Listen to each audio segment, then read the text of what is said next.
అలాగే వారిది నేను ఒక ఆయన సరిదిద్దుకోవాలో లేదంటే నాకు తెలియదు, కానీ ఒక మాట అయితే చెప్పదలుచుకున్నాను. ఇది అందుబాటులో ఉండరు, ఇవన్నీ తప్పు. రాగానే మనకి చైర్మన్ గారికి కూడా చెప్పాను, first pollution control board open చేయమని. అదొక వాస్తవం ఏంటంటే పొల్యూషన్ కంట్రోల్ బోర్డు సామాన్య మనిషికి సంబంధం, ఓన్లీ ఇండస్ట్రియల్ కనెక్టెడ్ అనుకుంటాను. ఇది ఫస్ట్ టైం కృష్ణయ్య గారు వచ్చాక వారికి తెలియజేసిన హీ హ్యాస్ ఓపెన్ ఇట్. ఎవరైనా సరే ఎనీ ఆఫీస్కి వెళ్ళిపోయి మీరు పొల్యూషన్ కంట్రోల్ బోర్డు ఆఫీస్కి వెళ్తే మీకు అది ఓపెన్గా ఉంటుంది. దానికి నేను బాధ్యత తీసుకున్న తర్వాత మొట్టమొదటి చేసిన అధ్యక్షుడు.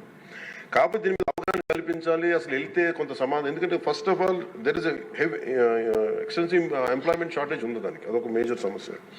అలాగే వారు లేవనెత్తింది ఇంకొకటి రామ్కి సంస్థ మీద, వారికి షోకాస్ నోటీస్ ఇష్యూ చేయడం జరిగింది, యాక్షన్ తీసుకోవడం జరిగింది. అలాగే చాలా వ్యర్థాలు వదిలేస్తున్నారు ఇవన్నీ. అంటే ఒక ప్రాబ్లం ఏముందంటే ఏదన్నా సరే స్ట్రిక్ట్ యాక్షన్ తీసుకోవాలి అంటే ఎన్ని ఇండస్ట్రీస్ మూతపడిపోతే మనకు తెలియదు అధ్యక్ష. ఇప్పుడు మీకు ఇందాక నేను ఎందుకు ప్రస్తావించానంటే ఉదాహరణకి ఫ్లెక్సీస్.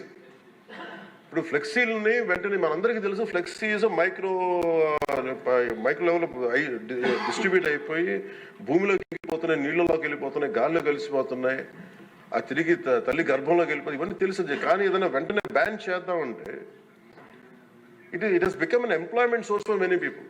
కుటుంబాలు రోడ్డు మీద పడిపోతారు. సో దీనికి ఏం చేయాలి? దీనికి చాలా సహజ క్రమంలో తీసుకురావాలి, మార్పు పట్టుకురావాలి. చాలా సహజ క్రమంలో కొంత అవగాహన కల్పించాలి, వారికి కొంత తెలియజేయాలి.